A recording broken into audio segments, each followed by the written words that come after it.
হাতত বিচনীখন লৈ একান্ত মনে ব্যক্তিজনে চিন্তা কৰিছে। সৃষ্টিশীলতাৰ কথা এক বিশেষ ধৰণৰ কথা।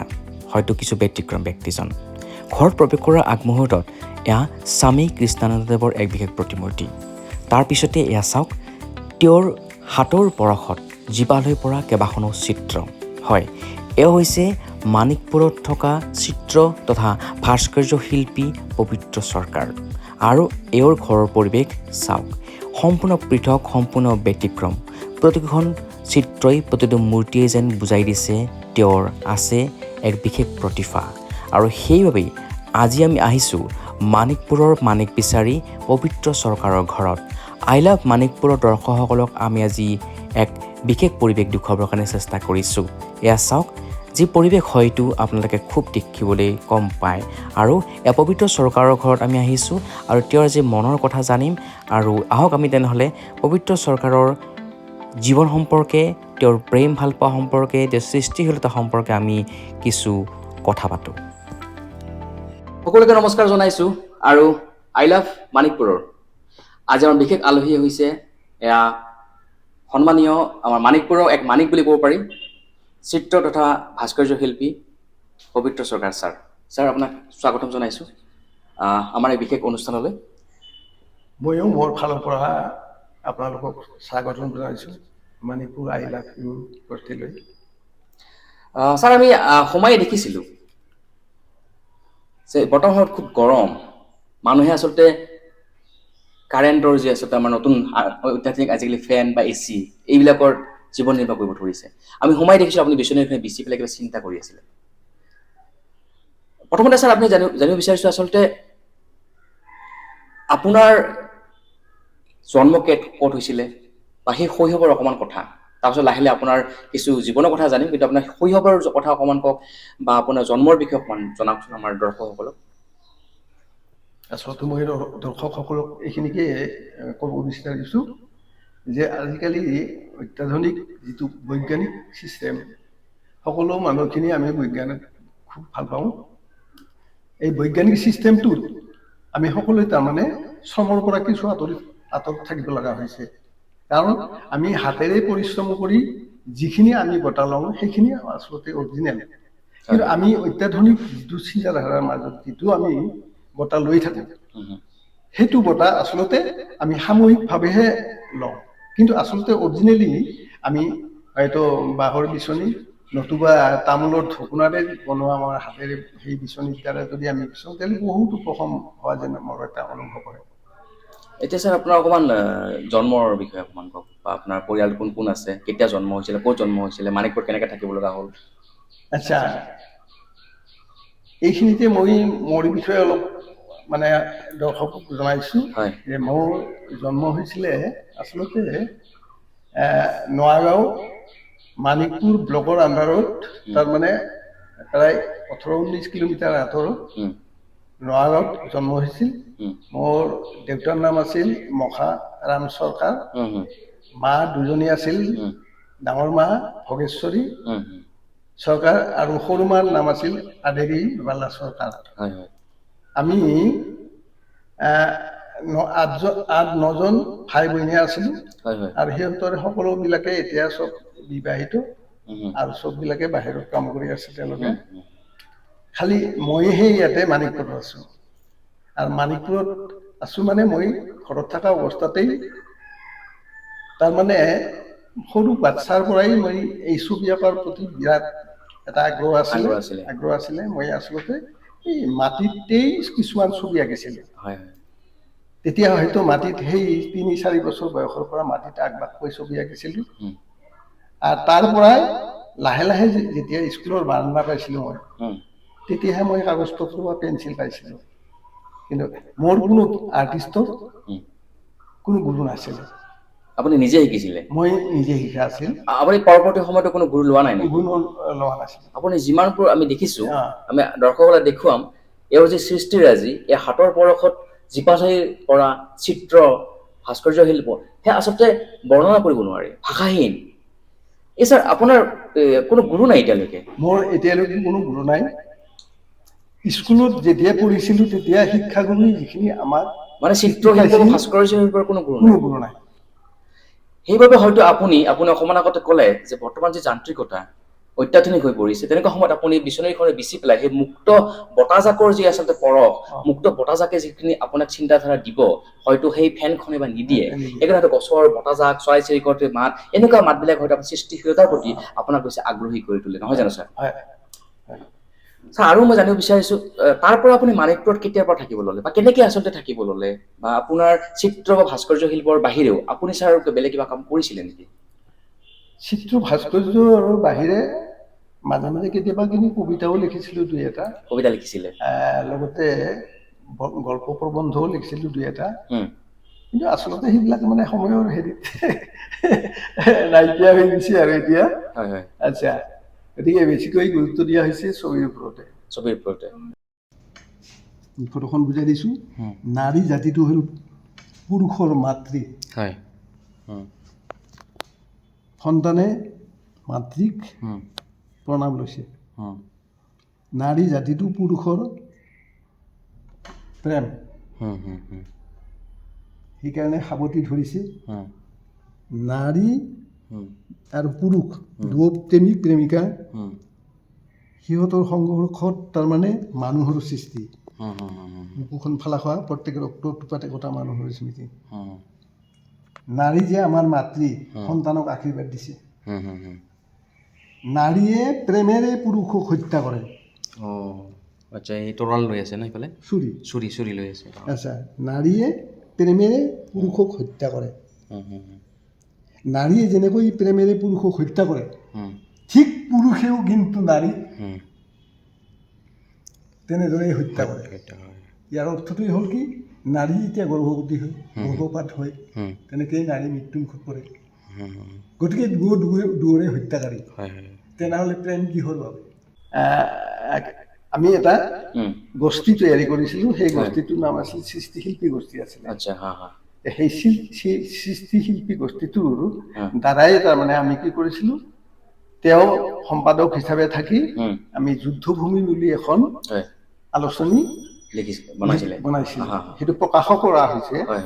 আচ্ছা, তাত তাৰমানে মই এটা প্ৰবন্ধও লিখা আছিল, এতিয়াও আছে যেনিবা সেই প্ৰবন্ধটো লিখা।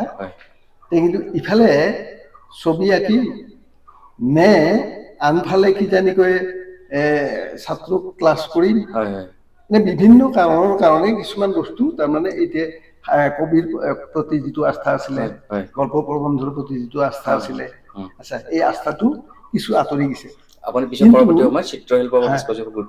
যেতিয়া তাৰমানে এই আমাৰ SDO লক্ষেশ্বৰ ৰায়দেৱ যেতিয়া আমাৰ লগত সংগ হ'ল, সেই সংগ হোৱাৰ পিছৰ পৰাই আমি তেখেতক ল'বলৈ অসমৰ বিভিন্ন স্থানত তাৰমানে আৰ্ট এক্সিবিশ্যনবিলাক আমি পাতি উঠিছিলোঁ।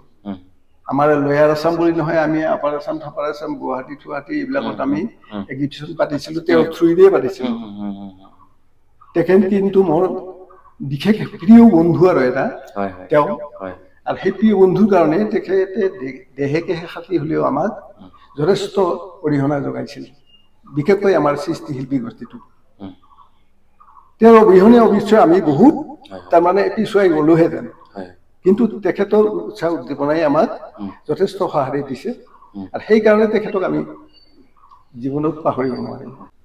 তাৰমানে ছাৰ, আমি গম পালোঁ যে আপুনি চিত্ৰ বা ভাস্কৰ্য শিল্পৰ বাহিৰেও আপুনি কবিতা লিখিছিলে, প্ৰবন্ধ লিখিছিলে, কিন্তু যিহেতুকে এজন মানুহে বহু বেছি কাম একেলগে কৰিব নোৱাৰে, তাৰপিছত আপোনাৰ চিত্ৰশিল্প বা ভাস্কৰ্য গুৰুত্ব দিলে, আমি গম পালোঁ। আৰু দৰ্শকসকল আপোনালোকক দেখুৱাইছোঁ যে এখেতৰ যে সৃষ্টিৰাজি, কিছু আমি এই বিশেষ কথা বতৰাৰ মাজে মাজে আপোনালোকক দেখুৱাই আছোঁ তেওঁৰ গোটেই ক্লাছৰুমটো, আৰু এই কিমান কি সৃষ্টি কৰিছে, বহু বেছি আছে, কিন্তু ইমান দেখুওৱা সম্ভৱ নহয়। সকলোবিলাক আপোনালোকক এই বিশেষ প্ৰতিবেদনটোৰ মাজে মাজে দেখুৱাই আছোঁ, আৰু ছাৰৰ লগত আমি কথা পাতি আছোঁ। আৰু ছাৰ, এতিয়া আহিছোঁ আপোনাৰ শিক্ষা দীক্ষাৰ প্ৰতি অকণমান। ধৰক, ক'ত আপুনি স্কুলীয়া শিক্ষা আৰম্ভ কৰিছিলে, পৰৱৰ্তী সময়ত মানে সেই অকণমান শিক্ষা দীক্ষাৰ পৰিৱেশটোৰ বিষয়ে অকণমান কওক আপুনি। আচলতে মই প্ৰথম যেতিয়া বয়স মোৰ তেতিয়া 6 বছৰ, সেই সময়ত তাৰমানে মোৰ ডাঙৰ দাদাই, তেখেতৰ নাম আছিল ৰমেশ ৰায়, তেখেতে স্কুলৰ শিক্ষকতাৰ কাম কৰে। আচ্ছা, তেওঁ মোক লগাই দিলে জাউবাৰী LP স্কুলত, প্ৰথম নামভৰ্তি কৰি দিলে। আচ্ছা, তেতিয়া আমাৰ হেডমাষ্টাৰ আছিলে নৰেশ্বৰ ৰায় চকীহালি, হয় হয় হয় তেখেত আৰু লগতে এছিষ্টেণ্ট টিচাৰ আছিলে ধীৰেশ্বৰ বীৰেশ্বৰ হয় হয় পাঠক। হুম আচ্ছা, এওঁলোকৰ আণ্ডাৰতে LP স্কুলটো পঢ়ি পাছ কৰাৰ পিছত হুম মই চাকলা হাইস্কুলত এডমিশ্যন লওঁ। এডমিশ্যন চাকলাত চাকালাত এডমিশ্যন লোৱাৰ পিছত তেতিয়া অশেষ কষ্ট কৰি মই পকালাগা নদীটো পাৰ হৈ পেলাই হুম হুম সিপাৰে গৈ পেলাই মানে স্কুল পঢ়িছিলোঁ। আচ্ছা, অকল মই বুলি নহয়, মোৰ ছাত্ৰ বন্ধু বান্ধৱীসকলেও তেনেকৈ কষ্ট কৰি পেলাই সেই স্কুল পঢ়িছিলোঁ। সেই সময়ত কিন্তু আমাৰ যেনেকুৱা এতিয়া বৰ্তমান যিটো দেখোঁ, এই গোষ্ঠীগত সংঘৰ্ষ, সাম্প্ৰদায়িক সংঘৰ্ষ, সেই সময়ত কিন্তু সেই অৱস্থাটো নাছিলে। আমি সকলোৱে ভাই ভাই হিচাপে মানে চলিছিলোঁ আৰু সকলো মানে হেৰিখিনিয়ে মানুহখিনিয়ে আমি নিজৰ মা দেউতা বা ভাই বন্ধুৰ দৰে চলিছিলোঁ। কিন্তু আজি দেখোঁ যে যিটো অৱস্থা, সেই অৱস্থাটো দেখোঁ যে এতিয়া গোষ্ঠী সংঘৰ্ষ, সাম্প্ৰদায়িক সংঘৰ্ষবিলাক এইবিলাক মানে আহি আছে বা আমি দেখোঁ মনৰ মাজত সেইবিলাক পুহি আছে। গতিকে আগত আমাৰ সেই সময়ত সেই চাগলত কিন্তু সেইটো নাছিলে। আৰু শিক্ষকসকল তেওঁলোক প্ৰিয় আছিলে, তেওঁলোক যদিও মুছলিম সম্প্ৰদায়, কিন্তু তেওঁলোক গুৰু নহয়, পিতা স্বৰূপহে আছিলে।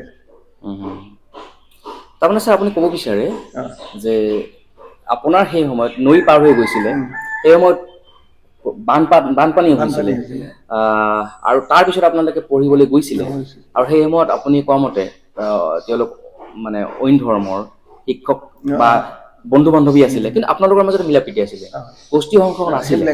কিন্তু আপুনি ছাৰ ক'ব বিচাৰে বা আপুনি হয়তো উপলব্ধি কৰিছে, বৰ্তমানৰ প্ৰেক্ষাপটত কিন্তু ছাৰ গোষ্ঠী সংঘৰ্ষই হওক বা বিভিন্ন ধৰণৰ লেতেৰা ৰাজনীতি হওক, সেইবিলাকে হয়তো আজিৰ পৰিৱেশটো বা বন্ধু বান্ধৱীৰ যি সম্বন্ধবিলাক বা আমাৰ বিভিন্ন জাতি জনগোষ্ঠীৰ মাজত থকা ভাতৃত্ববোধবিলাক বা বিভিন্ন ধৰ্মাৱলম্বী মাজত ভাতৃত্ববোধ নোহোৱা হ'ব ধৰিছে বা অকণমান কমিছে। আপুনি কেনেকৈ ক'ব বিচাৰিছে? কিছুটা কমিছে, কিছু কমিছে। আৰু হয়তো ভৱিষ্যতে যদি তাৰমানে সকলোৱে আমি যদি মানুহ হিচাপে জীয়াই থকাৰ কাৰণে চেষ্টা কৰিব লগা হয়, তেনেহ'লে নিশ্চয় ভাতৃত্ববোধ, বন্ধুত্ববোধ থাকিব লাগিব, প্ৰেম, এই বস্তুখিনি আমাৰ মাজত থাকিব লাগিব। তেতিয়াহ'লে আমি এখন ভাল সুস্থ সমাজ গঢ়ি তুলিব পাৰিম। ছাৰ আমি দেখোঁ আপোনাৰ প্ৰতিখন ছবিয়ে যেন কিবা এটা কাহিনী কৈ দিয়ে। এই ধৰক আমাৰ পিছফালে থকা আপোনাৰ এই বিশেষ ছবিখন, বা আপুনি বিভিন্ন ধৰণৰ যুদ্ধৰ সময়ত আপুনি বিভিন্ন ছবি অংকন কৰে, কেনেকৈ যুদ্ধ কৰিছে, কোনোবা দুখত থকা এগৰাকী মাতৃৰ আপুনি ছবি অংকন কৰে বা ভাস্কৰ্য শিল্পৰ জৰিয়তে আপুনি বিভিন্ন মূৰ্তি তৈয়াৰ কৰিছে। তেনেকুৱা সময়ত ছাৰ আপুনি যিহেতু এজন শিল্পী মানুহ, আপোনাক নিশ্চয় এইবিলাকে দুখ দিয়ে, কাৰণ শিল্পীবিলাকে সদায় শিল্পী সত্তাটো বিশ্বাস কৰে। আৰু তেনেকেই মই ছাৰ আপোনাৰ পৰা জানিব বিচাৰোঁ, এই বিশেষ ছবিখনে আচলতে কি কথা ক'ব বিচাৰিছে? আমাৰ পিছফালে যিখন এইখন বিশেষ আপুনি বেৰত সুন্দৰকৈ ছবি অংকন কৰিছে, এই ছবিখনৰ উদ্দেশ্যটো হৈছে আমি যেতিয়া 8-10 বছৰ বয়স পাওঁ, তেতিয়া সেই 8-10 বছৰ বয়সৰ যিটো সময় আমাৰ, আৰু সেই সময়টোৰ লগত তুলনা কৰি পেলাই এই ছবিখন সৃষ্টি কৰা হৈছে। এই ছবিখনে এইটো বুজাইছে যে এই ৰাতিপুৱাৰ যিটো দগমকালি আৰু আমাৰ জীৱনৰ যিটো 8-9 বছৰীয়া বয়সৰ যিটো ল'ৰা ছোৱালী, এই ছবিখনৰ লগত সাদৃশ্য আছে সিহঁতৰ জীৱনৰ লগত। দেখিছোঁ যে নাৱৰীয়া এজনো আছে, নাৱৰীয়া হয়তো নাও লৈ পেলাই গৈ আছে। এইটো হৈছে আমাৰ জীৱন নৌকা, আমাৰ জীৱনটোক নাৱৰ দৰে তুলনা কৰা হৈছে। আৰু এই জীৱন নৌকা ইমান সমস্যা আহি নাথাকক কিয় বাঢ়ি থাকা, তাৰমানে জীৱনৰ লগত আমি যাব লাগিব, সময়ৰ লগত আমি গতি কৰি যাব লাগিব, এইটো বুজাইছে। আৰু ছাৰ এই যে চৰাইবিলাক দেখিছোঁ যে মুক্তভাৱে যেন চৰাইবিলাকে উৰি আছে, কোনো ধৰণৰ বিশেষ কোনো এটা আশা নাই সিহঁতৰ প্ৰতি, তাৰমানে সিহঁত নিজা স্বাৱলম্বী ভাৱত সুন্দৰভাৱে ঘূৰা ফুৰা কৰি আছে। আমিও সেইটোৱে বিচাৰিম, আমাৰ জীৱনবিলাক যেন তেনেকুৱা মুক্ত হয়। এনেকুৱা এজন শিল্পী আচলতে, যিজন শিল্পীৰ হাতৰ পৰশত, সৃষ্টিশীলতাৰ পৰশত বিভিন্ন ছবি জীপাল হৈ পৰে, আৰু প্ৰতিখন ছবিয়ে প্ৰতিটো যেন শিল্পকলাই প্ৰতিটো তেওঁৰ সৃষ্টিৰাজি বুজাই দিয়ে এক এক বিশেষ বৈশিষ্ট্য, এক বিশেষ পৰিৱেশ, যেনেকৈ এই ছবিখনে বুজাই দিছে। গতিকে এনেকুৱা এজন শিল্পী আজি মানিকপুৰত আছে। আৰু ছাৰ আমি মানিকপুৰবাসী হিচাপে মইতো এই বিশেষ প্ৰতিবেদনটো যে আপোনাক কওঁ যে মানিকপুৰৰ আপুনি ছাৰ যিহেতুকে মানিকপুৰ মানিকপুৰত মানিক পোৱা যায় বুলি এষাৰ কথা আছে আৰু মই ভাবোঁ আপুনি এজন মানিকপুৰৰ মানিক এইবাবে কৈছোঁ আপোনাৰ ঘৰত যেতিয়া প্ৰৱেশ কৰিছিলোঁ মই আপোনাৰ বিষয়ে শুনিছিলোঁ যদিও মই মানিকপুৰৰ হয় কিন্তু এওঁৰ ঘৰত কেতিয়াও অহা নাছিলোঁ কিন্তু আহি দেখি আপ্লুত হৈ পৰিছোঁ অভিভূত হৈ পৰিছোঁ যে এওঁৰ যে সৃষ্টিশীলতা হয়তো মানিকপুৰ বৃহত্তৰ অঞ্চলটোত হয়তো নাই বুলি ক'লেও বেছি ভুল কোৱা নহ'ব নহয়নে ছাৰ কিন্তু ছাৰ তথাপিও এটা প্ৰশ্ন আপোনালৈ মোৰ আহে বা এটা দুখ প্ৰকাশ কৰোঁ মই এইবাবেই যে আপুনি আমি জনামতে আপুনি কিন্তু শিল্পী পেঞ্চনৰ বাবে বহুবাৰ আপুনি আবেদন নিবেদন কৰিছিলে তাৰপিছতো কিন্তু আপুনি আজিলৈকে শিল্পী পেঞ্চন মই জনাত পোৱা নাই নে আপুনি সেই খাদ্যহতে যদি পালে মই নাজানো সেই ক্ষেত্ৰত আপুনি ছাৰ কি ক'ব এই ক্ষেত্ৰত তাৰমানে শিল্পী পেঞ্চনৰ ক্ষেত্ৰত মই এবাৰ নহয় 2015 চনৰ পৰাই আজিলৈকে তাৰমানে শিল্পী পেঞ্চনৰ কাৰণে আবেদন জনাইছিলোঁ তাৰ লগত মোৰ ছাত্ৰ খুব প্ৰিয় ছাত্ৰ মনোৰঞ্জন ৰঞ্জন মানৱ ৰঞ্জন এখেতসকলেও তাৰমানে গৈ পেলাই গুৱাহাটী সাংস্কৃতিক সঞ্চালকালয়ত বহুবাৰ তাৰমানে মানে এপ্লিকেশ্যন কৰা হৈছিল অনলাইনে হওক বা অফলাইনে হওক কৰিছিলোঁ কিন্তু আজিলৈকে তাৰমানে মোৰ সেই শিল্পী পেঞ্চনটো পোৱা নাই এতিয়া শিল্পী পেঞ্চনৰ কাৰণে কমেও 9বাৰ 10বাৰকৈ মই এপ্লাই কৰিলোঁ আৰু সিহঁতেও জানে যেনিবা সিহঁতেও দুখ কৰিছে তাৰমানে যে বাকী ছাৰতকৈ বহুত সৰুবিলাকে পায় পালে কিন্তু আৰু ছাৰে হাজাৰ হাজাৰ ল'ৰা ছোৱালীক মানুহ বনাই দিলে কিন্তু ছাৰে আজিলৈকে শিল্পী পেঞ্চনটো নাপালে সিহঁতেও দুখ কৰে মোৰ আপুনি কি বুলি ভাবে ছাৰ কিহৰ বাবে আপোনাৰ নামটো যেন বাদ পৰিছে আচলতে মই এইটো মই নিজে নিজে ভাবোঁ কাৰণ আচলতে মই কোনো ৰাজনীতি পাৰ্টিত নাই যদি ৰাজনীতি পাৰ্টিত থাকিলোহেঁতেন নিশ্চয় বহুদিন আগতে মোৰ এই পেঞ্চনটো হ'লেহেঁতেন এটা খুব আচৰিত আৰু এটা খুব লক্ষণীয় কথা এওঁ যিষাৰ কথা ক'লে হয়তো এনেকুৱা বহু শিল্পী আছে আপোনালোকৰ অঞ্চলতো থাকিব পাৰে হয়তো যোগ্য কিন্তু সেই যোগ্য শিল্পীজনে হয়তো কোনোবা ৰাজনৈতিক নেতাৰ ভৰি চুব ইচ্ছা নকৰে বা ৰাজনৈতিক নেতা তেল মাৰিবৰ কাৰণে ইচ্ছা নকৰে যাক আমি তেল মৰা বুলি অসমীয়া ভাষাত এটা শব্দ আছে হয়তো নকৰে আৰু তাৰ বাবে হয়তো কিছুমান ভাল ভাল শিল্পী যিবোৰ শিল্পী যোগ্য শিল্পী পেঞ্চনৰ বাবে বঞ্চিত হ'ব ধৰিছে মই মুখ্যমন্ত্ৰী ডাঙৰীয়াক অনুৰোধ কৰিছোঁ বা মুখ্যমন্ত্ৰী ডাঙৰীয়াৰ লগত জড়িত বিভিন্ন ব্যক্তিক অনুৰোধ কৰিছোঁ এনেকুৱা হ'ব নালাগে আৰু এই বিশেষ প্ৰতিবেদনটো যদি কোনোবাই চায় বিশেষ যদি শুভাকাংক্ষী মুখ্যমন্ত্ৰী ডাঙৰীয়াৰ অতিকৈ ঘনিষ্ঠ বা সাংস্কৃতিক বিভাগৰ জড়িত অন্ততঃ এটা শ্বেয়াৰ কৰি দিব এইবাবেই কাৰণ কি এনেকুৱা শিল্পীবিলাকক যে আমি হেৰুৱাই পেলাইছোঁ আমাৰ যে শিল্পী পেঞ্চনৰ পৰা সেইটো আমাৰ বাবে অতি দুখৰ কথা কাৰণ এনেকুৱা শিল্পীবিলাকে এটা কথাই কৈছে যে ৰাজনীতিৰ লগত জড়িত নহয় ৰাজনীতিক নেতাক আজিলৈকে কিন্তু আপুনি কাকো হয়তো অনুৰোধ কৰি পোৱা নাই ছাৰ কাৰণ প্ৰকৃত শিল্পীয়ে কেতিয়াও অনুৰোধ নকৰে প্ৰকৃত শিল্পীয়ে কেতিয়াও খুজি পেলাই কাৰোৰ পৰা সন্মান নিবিচাৰে প্ৰকৃত শিল্পীয়ে হয় গতিকে ছাৰ মই বিচাৰোঁ মানিকপুৰত আচলতে এটা বিশেষ জাগৰণ আহিব লাগে এইবাবে আহিব লাগে মানিকপুৰবাসীয়ে একলগ হৈ পেলাই এটা বিশেষ আচলতে মেমৰেণ্ডামেই হওক বা সেয়া বিভিন্ন শ্ৰোতাকক অৱগত কৰাব লাগে যে মানিকপুৰৰ এইজন বিশেষ শিল্পী যিজন শিল্পীয়ে আচলতে মানিকপুৰক উপস্থাপন কৰিছে মানিকপুৰৰ নাম গৌৰৱ কৰিছে মানিকপুৰৰ পৰা বিভিন্ন ছাত্ৰ ছাত্ৰী উপকৃত হৈছে তেনেকুৱা যে শিল্পীক বাদ কৰাটো কিন্তু অতিকৈ দুখজনক অতিকৈ দুৰ্ভাগ্যজনক গতিকে এইখিনিতে মোৰ ফালৰ পৰা মানে ক'ব বিচাৰোঁ যে অকল মই পবিত্ৰ চৰকাৰে যে মানে পেঞ্চন পোৱা নাই বেলেগো আছে আৰু মোৰ দৰে হতভাগা বহুত আছে সেইখিনি কথাই মই ক'লোঁ বহুত আছে আৰু তেওঁবিলাকে সেই মই যিটো উপলব্ধি কৰিছোঁ নিশ্চয় তেওঁলোকেও সেইখিনি কথাকে উপলব্ধি কৰিছে আৰু যিখিনিয়ে পাব লাগে প্ৰকৃততে যিখিনিয়ে পেঞ্চনখিনি পাব লাগে তেতিয়াহ'লে তেওঁলোকৰ অলপ পেঞ্চনটো পালে অলপ সকাহ হ'লে ভাল লাগে অলপমান আচ্ছা গতিকে সেনেধৰণৰ ব্যক্তিও আজিলৈকে পোৱা নাই ৰাজনীতিৰ মেৰপাক ছাৰ লগত আমি ব্যক্তিগত জীৱনে কথা পাতিলোঁ ইয়াৰ ঘৰত কোন কোন আছে চিত্ৰশিল্পী ভাস্কৰ্যশিল্পৰ বিষয়ে কথা পাতিলোঁ সমান্তৰকেই তেওঁ যে শিল্পী পেঞ্চন বঞ্চিত হৈছে সেয়া আমি কথা পাতিলোঁ আৰু ৰাজনীতিৰ মেৰপাকত পৰি পেলাই হয়তো এনেকৈ হয়তো বিভিন্ন ক্ষেত্ৰত পাব লগা ব্যক্তিও নাপায় আৰু নোপোৱাজনে হয়তো পায় এনেকুৱা চলি আছে গতিকে এইবোৰ নোহোৱা হ'ব লাগে আৰু এনেকুৱা ব্যক্তিবিলাক বা শিল্পীবিলাক আচলতে বঞ্চিত হ'ব নালাগে আমি এতিয়া দেখুৱাম আপোনালোকক ইয়াৰ আৰু সৃষ্টিশীলতাৰ কিছু বিশেষ যি তেওঁলোকে সৃষ্টি কৰিছে কিছু এটা সৰুকৈ আমাৰ প্ৰতিবেদন আছে সৰুকৈ এটা ভিডিঅ' আমি প্ৰস্তুত কৰিছোঁ সেইটো আপুনি চাই লওক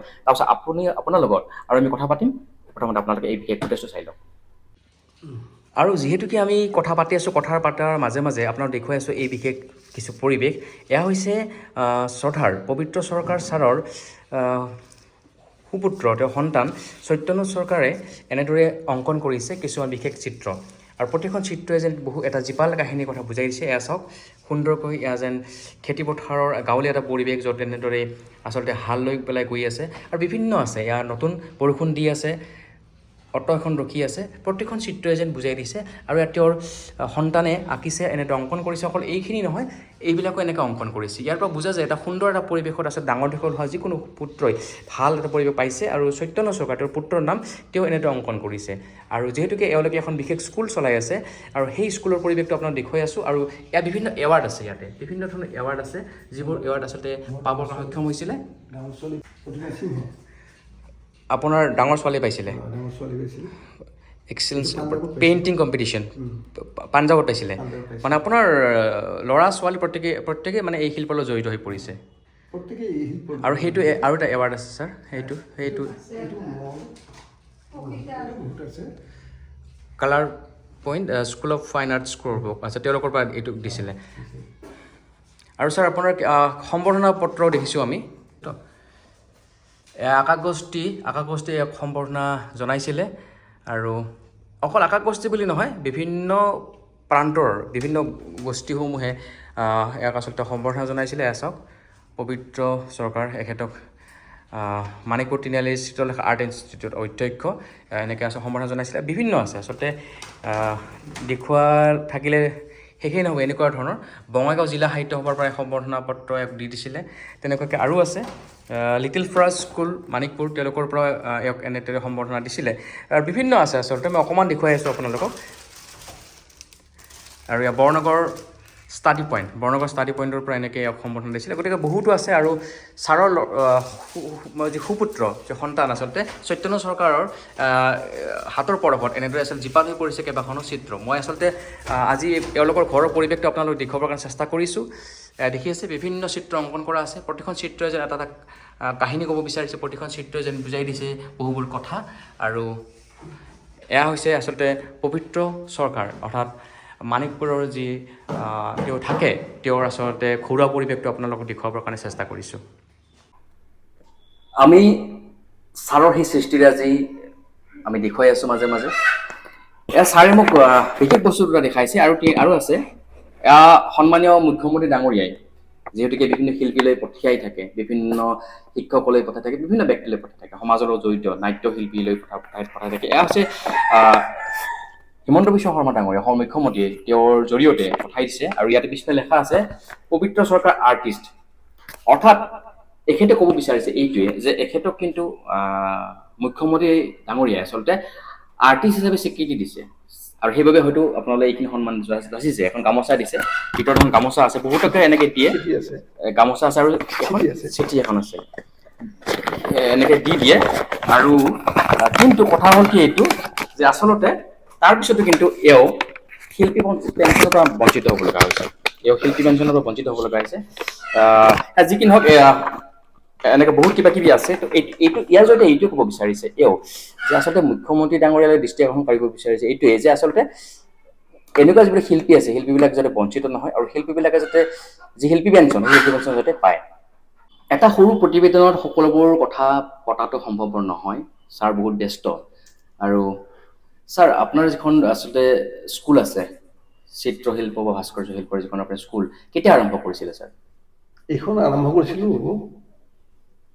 ইয়াৰ আগতে মই ধুবুৰীত আছিলে ধুবুৰীত থকা সময়ত ধুবুৰীত বহুত দিন আছিলোঁ মই কি কাৰণত আছিলে ছাৰ কিবা কৰিছিলোঁ মানে তাতে মোৰ চিত্ৰালয় আছে হয় তাৰপিছত অজন্তা বুলি এখন ফিল্ম এটা ইণ্ডাষ্ট্ৰিয়েল আছিল এই ফিল্ম ইণ্ডাষ্ট্ৰিয়েল মানে মই কিছুদিন কাম কৰিছিলোঁ তাৰ পৰা দেখিলোঁ যে ইয়াতে যিটো চেলাৰীটো মোৰ পচন্দ নহয় লগতে এই যিটো অফিচাৰ বিলাকৰ মাজত যিটো এটা মানে এই ধমকিৰ যিটো শব্দ এইবিলাক মোৰ সহ্য নহৈছিল আজিৰ কথা নহয় আগৰ পৰাই মোৰ সহ্য নহৈছিল যাৰ পৰা মই 2-3 বাৰ চাকৰি কৰি তাৰ পৰা বঞ্চিত হৈছোঁ আচ্ছা তাৰপিছত মই নিজাববীয়াকৈ চিত্ৰলেখা বুলি আৰম্ভ কৰি দিলোঁ এখন কি যেনেকৈ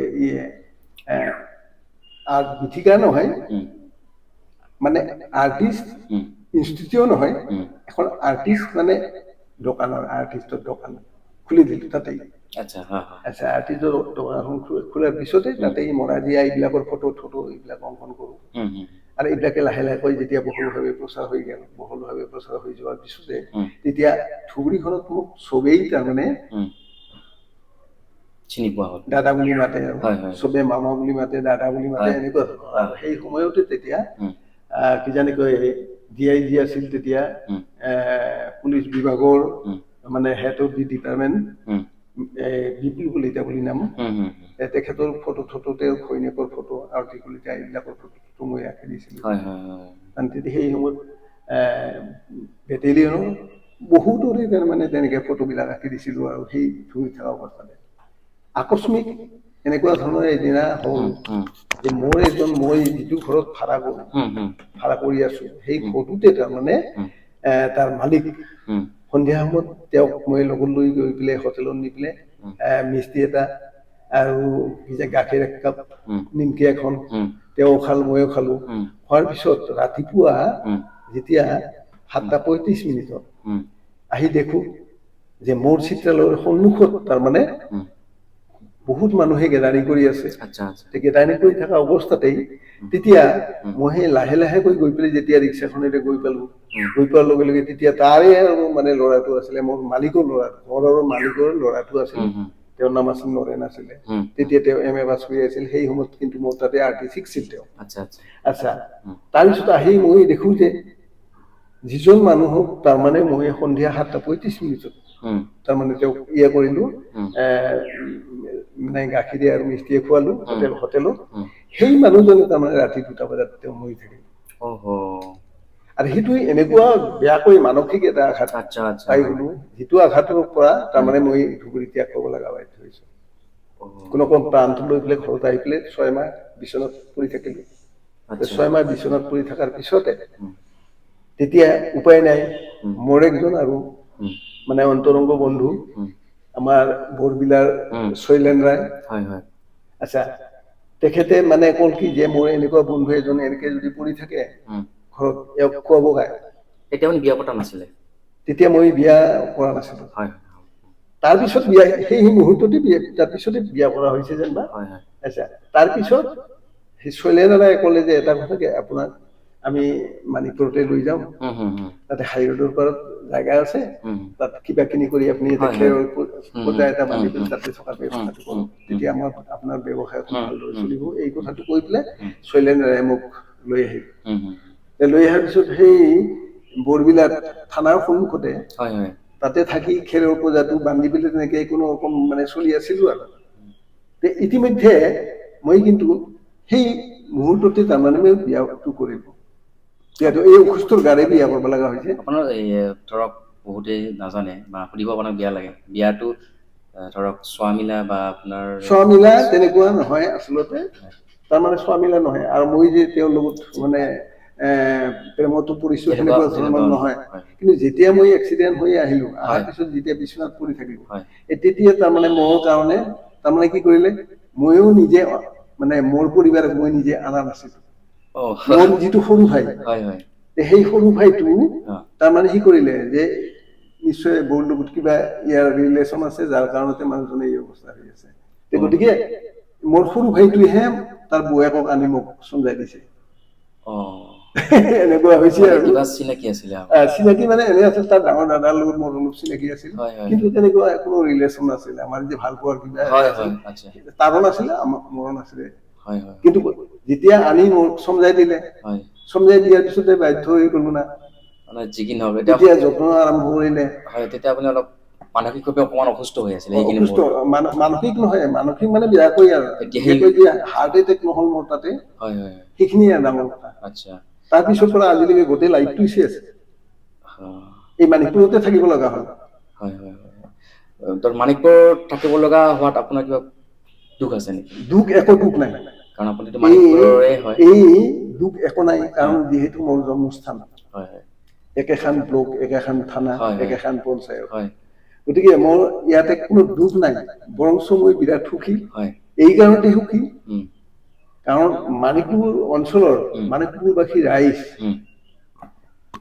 লগতে এওঁলোকৰ উম, যদি মৰম স্নেহ উম। আৰু আশীৰ্বাদ নাথাকিলেহেঁতেন হয় হয়তো মই যিখিনি দূৰ মানে পিছুৱাই গৈছিলো হয় হয় অসুস্থ শৰীৰৰ হয় সময়ত হয় হয় হয় সেই বস্তুখিনি আজি যিটো দেখিলো হয়। আজি বহু তাতকৈ বহু উন্নত বহুত উন্নত বহু হৈছে। উন্নত তাৰপিছত ছাৰ বৰবিলাত কৰা বুলি ক'লে আহি আহি এতিয়া দেখিছো ছাৰ আপুনি নিজৰ আচ্ছা ঘৰত তাৰপিছত উম, তাৰ পৰা উম, যেতিয়া আহিলো তেতিয়া শৈলেন্দ্ৰই মোক মাণিকপুৰত লৈ আহিলে উম, তে উম, মাণিকপুৰত অহাৰ পিছত তাতে উম, হাইৰোডৰ পাৰত উম, বহুত বছৰ থাকিলো হয় হয় থকাৰ পিছত উম, তাতেই ইনষ্টিটিউটখন চলাই আছিলো সেই চিত্ৰলেখা নামেই আছিলে চিত্ৰলেখাখন তাতেই চলি আছিল উম, চিত্ৰলেখা আৰ্ট ইনষ্টিটিউটখন উম, তাতে চলি আছিল তাতে প্ৰায় 35-40 বছৰ তাতে চলি গ'ল হুম, হুম, হুম, তাৰপিছত যেতিয়া ফৰলেণ্ড আহিলে হুম, ফৰলেণ্ড অহাৰ পিছতে তেতিয়া হুম,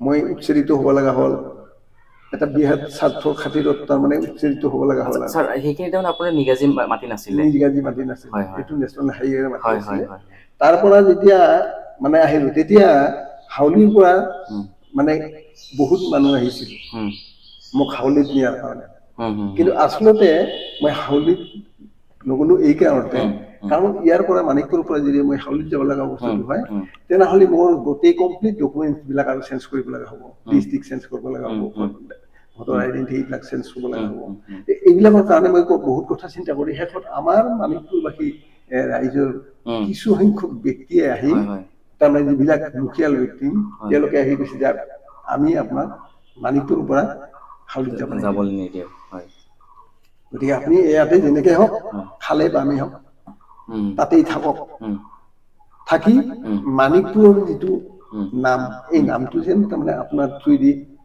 কিছুটা থাকি যায় থাকি যায় আমি যেন চিনাকি দিব পাৰো যে মাণিকপুৰত অমুক এটা আছে উম। এইটো যেন মানে চিনাকি কৰি দিব পাৰো এইখিনি কাৰণে আপোনাক মানে ৰখা হৈছে আপোনাৰ এই ল'ৰা ছোৱালী বুলি ক'লে যদি মই মোৰ ল'ৰা ছোৱালী মানে 3জন উম, ডাঙৰজনী ছোৱালী প্ৰতিমা চৰকাৰ হয় মাজুজনী ছোৱালী জোৎস্না চৰকাৰ উম, আৰু এই ল'ৰাটো যিটো আছে উম, এই ল'ৰাটোৰ নাম হৈছে চৈতন্য চৰকাৰ এতিয়া ল'ৰা এজনে আপোনাৰ চাই আছে ল'ৰাজনে এতিয়া এই মাণিকপুৰ আৰ্ট ইনষ্টিটিউট যিখন মানে ইনষ্টিটিউটখনৰ প্ৰিন্সিপাল হিচাপে আছে চলাই লৈ আপোনাৰ আছে এতিয়া ষ্টুডেণ্ট কিমান আছে ইয়াত ইয়াতে কমেও এতিয়া আমাৰ এইখনেই ইনষ্টিটিউট নহয় চকিয়ালিত এখন আছে হয় হয় হয় বঙাইগাঁৱত 2খন আছে হয় আৰু এইখন আছে হয় গতিকে গোটেই লগ লগাই পেলাই এতিয়া প্ৰায় 400 কাছাকাছি আৰু আপোনাৰ ষ্টুডেণ্ট ছাত্ৰ ছাত্ৰী তেওঁলোকে আপোনাৰ পৰা শিকি পেলাই বিভিন্ন ঠাইত যদিও আপোনাৰ গুৰু নাছিলে কিন্তু আপোনাৰ সেই মোৰ সুন্দৰকে ছাত্ৰ আপোনাৰ ছাত্ৰ ছাত্ৰীয়ে কিন্তু আপোনাৰ পৰা শিকি পেলাই বিভিন্ন ঠাইত প্ৰতিযোগিতাতে হওক সুনাম অৰ্জন কৰিছে নিশ্চয় এটা আপোনাৰ বাবে এটা প্ৰাপ্তি কিন্তু ছাৰ তথাপিও আপোনাক আৰু এটা কথা সুধো মই যে এতিয়া কথা পাতি আছো মই আচলতে নাজানো কাৰণে সুধিব বিচাৰিছো এইখিনি চাই আপোনাৰ নিজৰ মাটি নে আপোনাক থাকিবলৈ দিছে নে কি মই বুজি পোৱা নাই মই আচলতে এই মাটিখিনি উম, মই যেতিয়া মানে হাউলিত নিবলৈ আহিল হাউলিৰ মানুহখিনিয়ে হয় হয় তেতিয়া সেই সময়ত আমাৰ অঞ্চলৰ মানুহখিনিয়ে তেতিয়া এই মুখীয়াল মানুহখিনিয়ে হয় যিখিনি সচেতন চেতনাটো আছে যে হয় মানে এই মানুহজনক যদি ইয়াৰ পৰা যাব দিয়া হয় তেনে আমাৰ যথেষ্ট হয় ক্ষতি ক্ষতি হ'ব হ'ব হয় এই মানুহখিনিয়ে তাৰমানে কি কৰিছে এইখিনি মাণিকপুৰবাসী ৰাইজে উম, তেতিয়া এইটো আছিলে খাল আছিল বৃহৎ খাল আছিল হয় এইটো হয় কমপ্লিট খাল আছিল হয় হয় হয় এই খালটোত আনি মোক দেখাই দিলে হুম, হুম, হুম, তেতিয়া ইমান মানে হেৰি খালটোত মাটি পুৰ কৰা হুম, মোৰ ক্ষেত্ৰত সেই টকাটো পাম ক'ৰ পৰা হয় হয় হয় তাৰপিছত যেতিয়া ফৰলেণ্ডে মানে ক্ষতিপূৰণ অলপ দিলে উম, দিয়াৰ পিছতে তেতিয়া 1,99,000 টকা দিছিলে হুম, এইখিনি টকা দি মাটিখিনি পুনৰ এই ঘৰটো থিয়া কৰাইছিলো হয় হয় এইটো ঘৰ আৰু এইটো ঘৰ থিয়া কৰাৰ পিছতে সেই বছৰতে তাৰমানে নামৰ ছোৱালীটো দিয়া হুম। এতিয়া ছাৰ তেনেহ'লে ছাৰ এইখিনি আপোনাৰ নিজস্ব মাটি নিজস্ব মাটি নহয় হোৱা নাই মানে এইটো তাৰমানে চৰকাৰী পক্ষ নেকি ছাৰ চৰকাৰী মাটিতে বহি আছো হয় হয় হয় চৰকাৰী মাটিতে বহি আছো হয় তাৰমানে বাকীবিলাক ইনষ্টিটিউট যিবিলাক উম, স্কুল কলেজ হয় হয় চলি আছে তেওঁলোকেও মানে চৰকাৰী মাটিতে বহি আছে হয় হয় হয় আৰু হয় মোকো ইয়াতে আনি দিয়াৰ লগে লগে মই এতিয়া কেনেকৈ জীয়াই থাকিম গতিকে মই কিবা এটা কৰিব লাগিব গতিকে সেই ইনষ্টিটিউটখনৰ ইয়াতে আৰম্ভ কৰি দিলোঁ আপুনি ছাৰ য'ত জন্ম হৈছিলে আপুনি ক'লে চকিয়ালি তাত নগাঁও এই তাত আপোনাৰ পিতৃ সম্পত্তি তেনেকুৱাকে ছাৰ নাই নেকি পিতৃ সম্পত্তি আছিলেই উম, আছিল যদিও উম, তাৰমানে সেই সময়ত এটা সময়ত উম, তাৰমানে ঘৰুৱা কিছুমান সমস্যাৰ কাৰণে তাৰমানে হয়তো দাদাইও বিক্ৰী কৰিছে, পৰিয়ালখনো বিক্ৰী কৰিছিল। এই কৰাৰ পিছত কিছুমান মানুহ এনেও তাত বহি পেলাই চলি আছে এতিয়াও। আচ্ছা, তেনেধৰণৰ আছে। আচলতে মই আৰু ঘৰত যোৱাৰ কাৰণে ইচ্ছা নকৰোঁ, কাৰণ মই দৰকাৰ হ'লে বাহিৰত গছৰ তলতেই থাকিম, কিন্তু গাঁওখনত গ'লেতো আৰু মোক কোনেও চিনি নাপাব। যিকি নহওক ছাৰ, আপুনি কিন্তু মানিকপুৰতে আছে মানিকপুৰত আৰু ধুবুৰী নাথাকি পেলাই ইয়াত আহিব লগা হ'ল কিবা এটা পৰিৱেশত পৰি। সেইকাৰণে হয়তো আজি আমি মানিকপুৰবাসী আৰু বেছি গৌৰৱ কৰিব পৰা হৈছো যে মানিকপুৰত মানিক পোৱা গৈছে। আৰু এটা প্ৰশ্ন ছাৰ আপোনালৈ থাকিলে, মানিকপুৰবাসীৰ পৰা ভাল বেয়া চবতে থাকে, আপুনি কেনেকুৱা মৰমৰ সঁহাৰি পাইছে? মৰমৰ সঁহাৰি মানে সেইটো থাকিবই, ভাল বেয়া। এইটো ইয়াত মানিকপুৰত বুলি নহয়, যিকোনো জেগাতে সেই ভাল বেয়াটো থাকিবই। কোনোবাই মোক ভাল পাব, বেয়া পাব পাৰে, কিছুমান মোক বেয়া পাব পাৰে। যেনেকুৱা ধৰণৰ আমি সাধাৰণ মানুহ, সাধাৰণ এজন আৰ্টিষ্ট, কিন্তু আমাৰ যিটো ভাৰতৰ প্ৰধানমন্ত্ৰী আছে ইন্দিৰা গান্ধী, তেখেতক বেয়া পোৱা মানুহ বহুত আছে। আমাৰ অসমৰ মুখ্যমন্ত্ৰী হিমন্ত বিশ্ব শৰ্মা, ভাল পায় বেয়া পায়, তেখেতে যিখিনি ডেভেলপ কৰিছে, আজিও এক শ্ৰেণী মানুহে হয়তো হিমন্ত বিশ্ব শৰ্মাক হয়তো বেয়া পায়। তদ্ৰুপ তেনেকুৱা মোক ভাল পোৱা মানুহ বহুত আছে আৰু বেয়া পোৱা মানুহ বহুত আছে। যি কি নহওক ছাৰ, আপোনাক যিসকলে বেয়া পায় বা নুবুজে তেওঁলোকে বুজিব চেষ্টা কৰক, আপোনাক যাতে সকলোৱে ভাল পোৱা হয়, কাৰণ আপোনাৰ সৃষ্টিৰে আজি বেয়া পাবলগীয়া একো নাই। গতিকে এয়া আমাৰ লগত আছিলে পবিত্ৰ চৰকাৰ, যাক আমি প্ৰথমতে কৈছো যে মানিকপুৰৰ মানিক। আমি লাহে লাহে বিদায়ৰ পৰ্বলৈ আহিছো, যিহেতুকে আমাৰ সময় খুবেই কম। বিদায়ৰ আগমুহূৰ্তত আমি আৰু চাব বিচাৰিছো ইয়াৰ ঘৰৰ কিছু পৰিৱেশ। মই নিজে বনোৱা এক্সৰে, আৰু এইখন এক্সৰে দি পেলাই তাৰপিছত কেলকাতা BKR পৰা মই চিকিৎসা লৈ মানিকপুৰত আহিব পৰা হৈছোঁ। শংকৰদেৱ এটা সময়ত তাৰমানে অসমীয়া সমাজ এখনেই তাৰমানে খেদি খেদি অসমৰ পৰা বিতাড়িত কৰিছিল, আৰু সেই শংকৰদেৱক আজি আমি সদায় তেওঁ। আৰু এই প্ৰেমিক প্ৰেমিকাৰ যিটো যৌৱন, এইটো হ'ল এটা গোলাপ ফুলৰ দৰে, আৰু এইটোৱে হৈছে এটা দিল, মানে হৃদয়। কিন্তু গোলাপ ফুলৰ যে কাঁইট আছে, আৰু সেই কাঁইটে বিন্ধি দুয়োকে ক্ষতবিক্ষত কৰিছে। সাম্প্ৰদায়িক সংঘৰ্ষৰ ওপৰত বনোৱা হৈছিল এইটো বিজনীৰ ঘটনা আছিলে। কিমান চনত আছিলে এতিয়া? 2019 বনোৱা হৈছিল। এইটো মানে সাম্প্ৰদায়িক ঘটনাটো মা, দুজন মা, এই বড়ো হ'লেও মা, আৰু বঙালী হ'লেও মা, অসমীয়া হ'লেও মা, কিন্তু সিহঁতৰ সন্তানটো এই এটা। কিন্তু ঘৰটোত যেতিয়া পুৰা গেল, মানুহ মাৰামাৰি কাটাকাটিত ব্যস্ত, তেতিয়া এই বাচ্ছাটো মানে টিংপাতৰ তলত লুকাই আছিল। ইয়াৰ ভৱিষ্যত কি? কাৰণ যিহেতু মাতৃ যেতিয়া হেৰাল, ইয়াৰ ভৱিষ্যতটো কি? এখন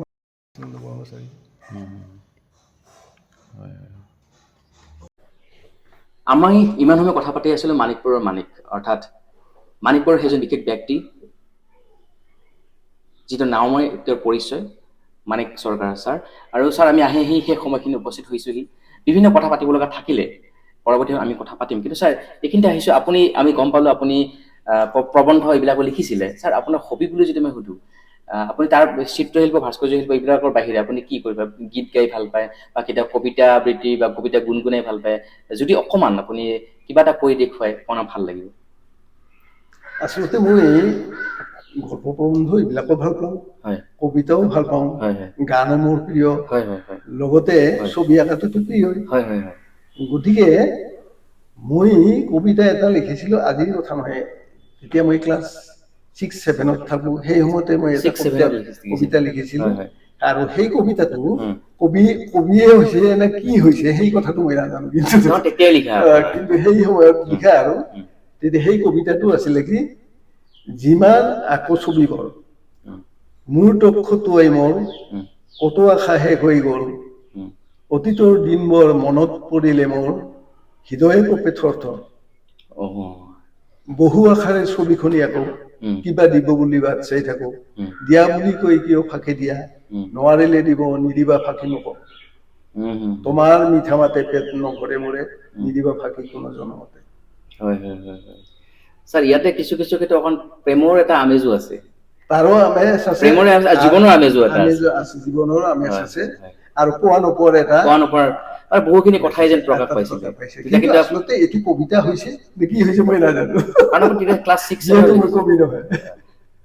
ক্লাছ 6-7ত লিখা এটা সৰু কবিতাৰ এটা সৰু ফাঁকি তেওঁ শুনালে, তাত জীৱনৰ এটা আমেজ আছে, এটা যেন এনেকুৱা পোৱা নোপোৱাৰ কথা এষাৰ আছে, প্ৰেমৰ আমেজ আছে, কাৰণ তাত আপুনি কৈছে কথা ফাঁকিৰ মাজতে যদি দিব নোৱাৰা কিয় দিয়ে, এনেকুৱা কথা এষাৰ আপোনাৰ আহি গৈছে। গতিকে সঁচাকৈ আচলতে যি লাইমূৰা বা তাত উপাতেৰে চিন বুলি কথা এষাৰ আছে ছাৰ, হয়তো আপুনি ক্লাছ 6-7 সেইখিনি বয়সতে হয়তো আপুনি বুজাই দিছিলে যে আপুনি ভৱিষ্যতে এজন বিশেষ হ'ব পাৰিব। আপুনি গুৰু নোহোৱা গৈ পেলাই আপোনাৰ যি হাতৰ পৰশত যি এই সৃষ্টিশীলতা আমি দেখিছোঁ, সেয়া সঁচাকৈ অতুলনীয়, সেয়া সঁচাকৈ এক মানে ভাষাৰে বুজাব নোৱাৰা পৰিৱেশ। আপোনাৰ এই সৃষ্টিয়ে যে সদায় থাকক আমি শুভেচ্ছা জনাইছোঁ।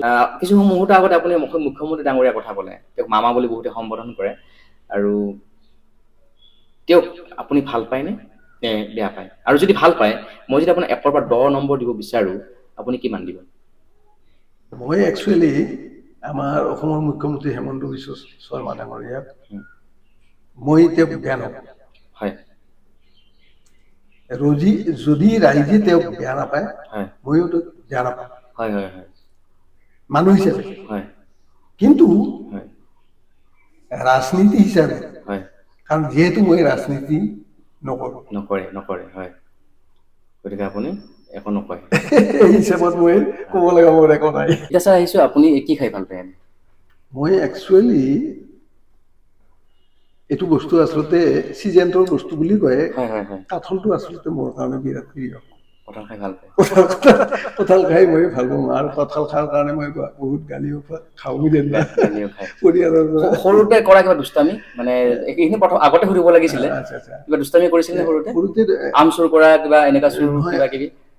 আম চুৰ কৰা মানে তেনেকুৱা নহয়। সৰুতে আমাৰ আলু চুৰ কৰা এটা, আলু বিলাক হেৰি আলু কৰি চুৰ কৰা এটা অভ্যাস হৈছিলে আৰু তেতিয়া। হয় সেই সময়ত মানে যেতিয়া আমাৰ দুমাহী মাঘৰ দুমাহী যেতিয়া হয় আহে, হয় হয় তেতিয়া আলুবিলাক চবেই ৰুই, হয় হয় আলুবিলাক ৰোৱাৰ পিছত তেতিয়া যাৰে আলু চুৰ কৰিছোঁ আমি, সিও আমাৰ লগতে আছে। সেই সেই সেই ল'ৰাজনো আমাৰ লগতে আছে, তাৰ 2-3জন ল'ৰা আমাৰ লগতে আছে। কিন্তু এতিয়া আমি খানা খাব লাগে, এই ৰাতিৰ ভিতৰত আমি মানে আলুটো ক'ত পাম? তেতিয়া উপায় নাই কাৰণে তেতিয়া সিহঁতে ক'লে যে বোলে আমাৰ আলু আছে, আমাৰ আলু আছে, গোটেইকেইটা চুৰ কৰোঁ। তাতে এটা মানে খুব মানে হাস্য এটা ৰস আছে তাতে, যে এই এন্ধাৰৰ মাজত যেতিয়া আমি গোটেইকেইটাই লগ লাগি পেলাই সিহঁতৰ আলু চুৰ কৰিব গেলো, তাহাৰো মানুহ আছে আমাৰ লগতে চুৰ কৰিব যাওঁতে এই এন্ধাৰৰ মাজত, তেতিয়া আলুবিলাক ইমান ডাঙৰ হোৱা নাছিলে, সৰু সৰু আছিলে, কিন্তু এই যে দলি মাখুৰা বিলাক কয়, মাটিৰ লাখুৱা বিলাক, সেইবিলাক ডাঙৰ আৰু আলু বিলাক হৈছে সৰু। গোটেই এন্ধাই মুন্ধাই তাৰমানে আলু বুলি সেই মাটিৰ লাডুৰেকে আদি পেলাই যেতিয়া লৈ গেলো বস্তাটো মাৰি পেলাই, তাৰপিছত যেতিয়া খানা খাম তেতিয়া দেখিলো মাটিৰ লাডুৰা বিলাক বেছি ডাঙৰ ডাঙৰ আৰু আলু বিলাক হৈছে সৰু। এনেকুৱা কিবা ঘটিছিলে? এনেকুৱা ঘটিছিলে। আৰু সেই সময়ত তাৰমানে হৈছে কি, মানে এই যে মাৰ্বল খেলাটো প্ৰিয় আছিল। বল খেলাটো মোৰ প্ৰিয় আছিল। ক্ৰিকেট নে ফুটবল? ফুটবলটো মোৰ কাৰণে বিৰাট প্ৰিয় আছিলে, আৰু সেইবিলাক কম্পিটিশ্যনতো খেলিছিলোঁ যেতিয়া ডাঙৰ হ'লো। মোৰ বিৰাট প্ৰিয়, আজিও প্ৰিয় ফুটবল খেলাটো। কিন্তু ক্ৰিকেটটো মই ভালদৰে বুজি নাপাওঁ কাৰণে ইমান গুৰুত্ব দিয়া নাই। ঠিক আছে, ঠিক আছে। এয়া আছিলে আমাৰ ছাৰ। আৰু ছাৰ, শেষত আপুনি বহুখিনি সময় দিলে, আপোনাৰ দীৰ্ঘায়ু কামনা কৰিছোঁ। ভৱিষ্যত আপুনি আৰু আপোনাৰ সৃষ্টিশীলতাৰে আমাৰ মানিকপুৰখনক সুন্দৰকৈ সজাই ৰাখক, আৰু মানিকপুৰলৈ গৌৰৱ কঢ়িয়াই আনক। আপুনি আপোনাৰ পৰশত আৰু আমাৰ ছাত্ৰ ছাত্ৰী উপকৃত হওক। আই লাভ মানিকপুৰ সম্পৰ্কে আপুনি ছাৰ শেষত কি ক'ব? যিটো গোষ্ঠীয়ে আমাক আজি সাক্ষাৎকাৰৰ কাৰণে তেওঁলোকে আহিছে, তেওঁলোকক মই আন্তৰিকতাৰে অভিনন্দন জনাইছোঁ। মোতকৈ বয়সত সৰু, মৰম যাচিছোঁ আৰু আশীৰ্বাদ দিছোঁ যে এই অনুষ্ঠানখন যেন পৰৱৰ্তী সময়ত তাৰমানে ইয়াতকৈ আৰু বহুত ওপৰলৈকে যাব পাৰে, এইখিনি কামনাৰে মোৰখিনি সামৰিম। ধন্যবাদ ছাৰ। আপোনাৰ এই শুভেচ্ছা, আপোনাৰ আশীৰ্বাদ আমি শিৰন্ত কৰি লৈছোঁ, আৰু অনাগত দিনবিলাকত আপোনাৰ পৰামৰ্শ আমি বিচাৰিছোঁ। আৰু লগতে সমূহ দৰ্শকক আমি আই লাভ মানিকপুৰৰ তৰফৰ পৰা জনাইছোঁ অলেখ শুভেচ্ছা, শুভকামনা, লগতে ধন্যবাদ। আৰু পৰৱৰ্তী সময়ত আমি মানিকপুৰৰ অন্য এজন ব্যক্তিৰ মনৰ কথা আমি জানিম। গতিকে আপোনালোকে মৰম দিব, আশীৰ্বাদ কৰিব। I love Manik Bora. ধন্যবাদ। জয় আহোম।